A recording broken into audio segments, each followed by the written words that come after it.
여러분 반갑습니다. 그린백서입니다.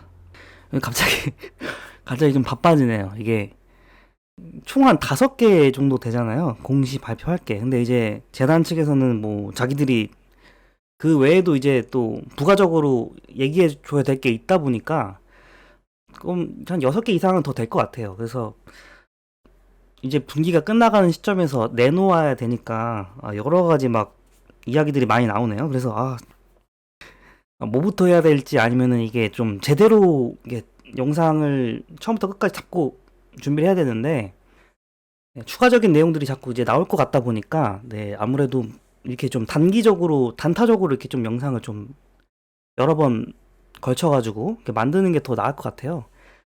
어제 바이프로스트 시티에 대한 내용이 드디어 공개가 되었습니다. 근데 이게 전부는 당연히 아니고요.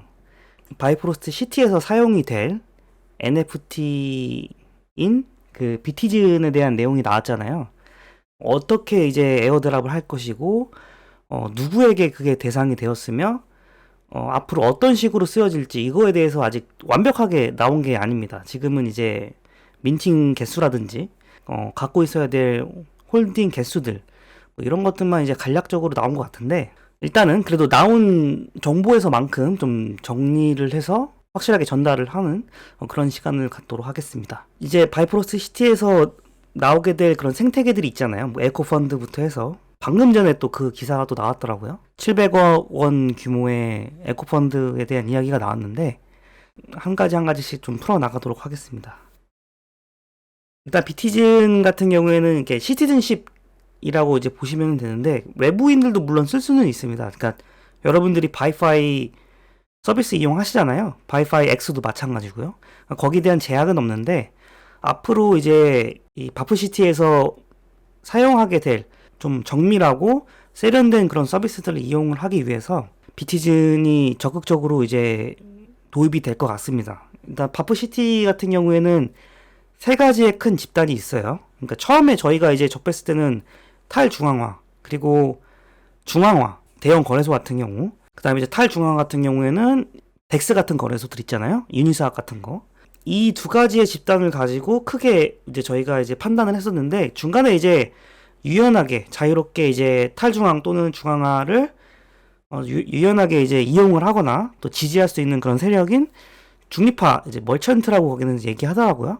그래서 거기 이렇게 세 가지를 나눠가지고 이제 이용을 할 수 있을 것 같습니다. 제가 볼 때는 이게 세 가지의 이제 특징을 갖고 이용을 할 수 있는 것 같아요. 중앙화적인 면으로 이제 뭐 체인 러너를 이용을 한다든지 아니면 탈중앙화적인 개념으로 체인 러너를 이용할 수도 있는 거고 아니면 이걸 짬뽕 시켜가지고 이용을 한다면 그게 이제 또 머천트가 될 수도 있는 거니까요. 솔직히 이제 어떤 식으로 이용이 될지는 더 이제 정보가 까져야 될 것 같아요. 지금은 아직 좀 미스터리인 부분이 많아서 여러분들도 가격에 대한 이야기도 많이 있으신 것 같은데 이게 아직 정보가 제대로 나온 게 아니에요. 지금 일단은 비티즌에 대한 이제 이야기만 지금 최우선적으로 일단 나오게 된 거기 때문에 드릴 말씀은 일단 메타버스에 대한 그런 개념들이 이제 서서히 등장하지 않았나 생각합니다. 여기에 대한 이제 서비스를 증대하기 위해서 좀 더 값싼 수수료와 속도 그리고 체계적인 바이프로스트만의 그런 체계적인 서비스를 구축하기 위해서 메인넷이라는 것이 이제 출범을 하게 되는 거고요. 네, 이런 것들을 이제 어제 좀 확립시켜주는 그런 시간이 되지 않았나 그렇게 보시면 될 것 같습니다. 위에 제가 상단에 배치시켜드린 이제 이 서비스들 외에도 보여주지 않았던 굉장히 다양한 요소들의 서비스들이 있어요. 메타버스가 가져야 될 그런 요소들이 이제 하나씩 완벽하게 이제 한 10%? 10%에서 한 20%? 그 정도 이제 출연이 되지 않았나 생각을 하고요. 저 개인적으로 좀 제 취향이고 제 예상이고 이게 또 제 희망사항인데 여기에 이제 시티다 보니까 아무래도 이제 메타버스 하면은 요새 디센트럴랜드랑 샌드박스 그리고 그 외에 클레이 시티 최근 솔라나에서도 이런 비슷한 NFT를 이제 내놓더라고요. 그게 이제 토지에 관한 내용인데 바이프로스트 시티도 아마 그런 관련 내용을 좀 볼 수 있지 않을까 기대를 해보기도 합니다. 일단은 외부인도 일단 이런 서비스들을 아마 이용하는 것이 불가능하진 않지만 분명히 이제 NFT 시민권을 갖고 있는 자와 갖고 있지 않은 자와의 그런 차이, 장점과 이점이 분명히 존재를 할 건데, 그런 부분에 대해서 어떻게 차이를 가질지에 대한 정보가 정확히 나오지 않았어요. 그래서 그것도 한번 더 이제 기대를 해볼 내용일 것 같고요. 왜냐면 거기에 따라서 이제 또 이 민팅이 총 1만 개인데 1만 개에 대한 그런 욕구가 크게 달라질 거라고 생각을 합니다. 시민권도 센트럴 집단과 디센트럴 집단 그리고 머천트 집단 이렇게 세 가지로 이제 시민권이 나누어지게 될 것 같아요. 여기에 대한 종류를 욕심이 있으신 분들은 뭐 가질 수 있느냐 아니면은 자기가 선호하는 거 하나만 소유를 하느냐 여기에 대해서도 이제 이 민팅에 대한 인기도가 더 올라갈 수 있을 것 같고요. 일단 비티진에 대한 내용이 나왔지만 정확한 이제 어떤 식으로 이게 사람들이 내가 이걸 몇 개를 가져야 될까 그리고 다양한 종류가 있는 게 더 좋을까라는 거에 대한 내용은 더 정보가 나와야 될 것 같습니다. 그래서 어제에 대한 내용이 그렇게까지 또 가격에도 영향을 미치지 않았던 것 같아요. 그래서 이제 좀 몇 가지를 정확하게 좀 저도 제가 이해한 바에 의해서 그런 기반에 의해서 좀 정리를 제가 좀 해드리겠습니다. 에어드랍 기준이에요. 그러니까 그러니까 이 NFT를 에어드랍을 할 때, 그러니까 좋은 점이 저희가 사지 않는 거죠. 홀더들을 위해서 자동적으로 주는 형식인데, 그레이드가 다 따로 이제 정해져 있습니다. 이게 여기서 이제 10만 개, 아마 10만 개를 갖고 있는 사람이 많지 않다라는 거 저도 알고 있어요. 근데 알고는 있는데 일단 들어보세요.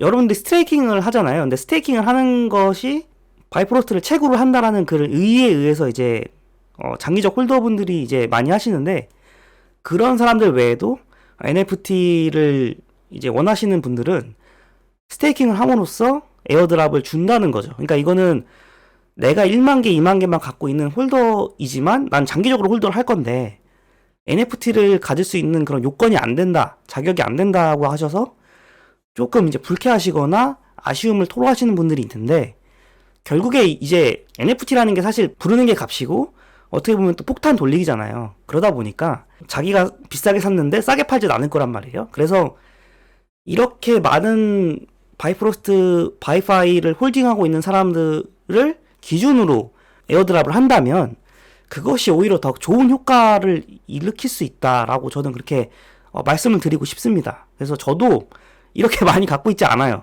네, 굉장히 저점에 산 기억이 있긴 하지만 그렇다고 해서 제가 무슨 뭐 몇십만 개, 몇백만 개 막 이렇게 또 소유를 하고 있지 않기 때문에 대부분의 사람들이 다 그래요. 이거를 뭐 1000만 개? 뭐 몇백만 개를 갖고 있는 분들은 100명 중에 한 10명 이하, 한두 명 이제 있을까 말까 저는 그렇게 생각을 하는데 어쨌든 이렇게 많은 내가 1만 개, 2만 개 갖고 있지만 그래도 이것은 나에게 있어서도 윈윈이다. 저는 그렇게 잡고 가시면 될 것 같습니다. 4월 이전에 에어드랍을 받으시고 싶으신 분들은 4월 이전에 거래소에다 놓는 게 아니고 개인 지갑, 뭐 메타마스크라든지 바이포트면 좋겠죠. 왜냐면 바이포트가 더 정확하니까 재단이 내놓은 상품이기 때문에 예를 들면 바이포트에다가 바이파이를 예를 들면 내가 100만 개가 있는데 바이파이가 100만 개가 있는데 이거를 2개의 백을 갖고 싶다. 그러면은 지갑을 2개 만드셔서 하나는 50만 개, 다른 하나에다가 또 50만 개를 내놓으셔야 지갑 그 백을 2개를 가질 수가 있는 거죠. 이거를 정확하게 이제 개념을 잡으시면은 NFT 몇 개 받으실 수 있는지 전략을 짤 수가 있으십니다. 그거를 확실히 알아두시고 거래소 지갑은 안 된다는 거, 그 스냅샷을 찍을 때 4월 이전에 이런 걸 다 완료를 해 놓으셔야 돼요. 그 이동을 다 완료를 해 놓으시고 민팅은 런칭 이후에 언제인지 날짜는 비정이지만 런칭 이후에 가능하게 되고 그 다음에 또 하나 여기다 이제 제가 말씀을 안 드렸는데 또 하나 추가적으로 그 바이파이 홈페이지에 가보시면은 거기 파이낸스에서 할 수 있는 예치 스테이킹 서비스들이 있어요. 바이프로스트를 거기다 예치를 하면 바이파이를 주는 서비스도 있고 바이파이를 채굴하기 위해서 예대율 서비스가 있습니다. 근데 그런 거를 한다고 해서 그게 또 카운트가 되지 않아요. 무조건 그냥 바이파이는 거래소가 아니라 개인 지갑에 예치를 하셔야 돼요. 그래야 이제 스냅샷이 찍힙니다. 기존에 있던 어떤 그런 바이파이 파이낸스에서 제공하는 그런 서비스는 카운트가 안 된다는 거, 되지 않는다는 거, 그거 확실하게 상기하시고요. 그리고 이제 민팅 에어드랍 일정에 대해서 준비를 하시면 될 것 같습니다. 그러니까 나는 자격이 요건이 충족이 안 된다고 해서 이거를 너무 아쉬워하지 마시고 오히려 잘 되기를 바라시는 게 맞아요, 사실. 그래야 네, 저도 이거를 네, 뭐 제가 뭐 여기서 뭐 4개 팩을 뭐 갖는다 뭐 몇 개를 갖는다 이거는 저도 이거는 포함이 안 되는 거고 대부분이 다 그러실 거예요. 근데 이렇게 해야 NFT는 사실 누군가가 계속 큰 손이 사주는 그런 효과도 있다라는 게 역사적으로 증명이 되었기 때문에 그거를 잘 잡고 이 공시에 대해서 좀 더 긍정적으로 바라보시면은 좋을 것 같습니다. 네, 저는 이게 홀더한테는 굉장히 사는 사람이나 홀더나 장기적인 홀더나 모두에게 다 윈윈이라고 생각을 하고 있고요. 이제 이게 판매량에 대해서는 앞으로 이제 정보가 더 나오면은 저희가 더 예측하기도 쉽고, 더 많은 분들이 이제 더 구매를 할 그런 의향이 더 생기지 않을까, 그렇게 이제 보고 있습니다. 네, 그래서 4월에 이제 에어드랍이 이제 시작이 되고요.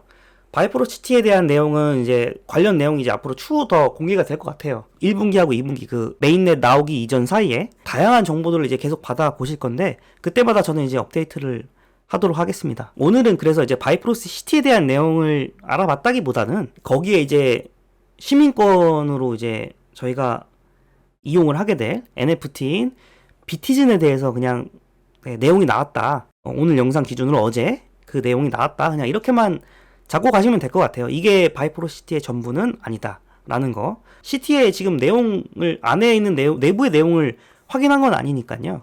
거기에 대한 이제 내용들도 에코펀드라든지 뭐 기타 등등 그런 것들이 이제 나올 거기 때문에 정확한 그런 내용들은 아직까지는 저희가 파악을 하기는 어렵습니다만 그만큼 이제 또 보여줄 게 많다라는 거겠죠. 역으로 이야기를 하자면 거기에 대한 기대를 좀 많이 해주시고 다음 영상에서는 추가적인 내용을 달아보도록 하겠습니다. 네, 감사합니다.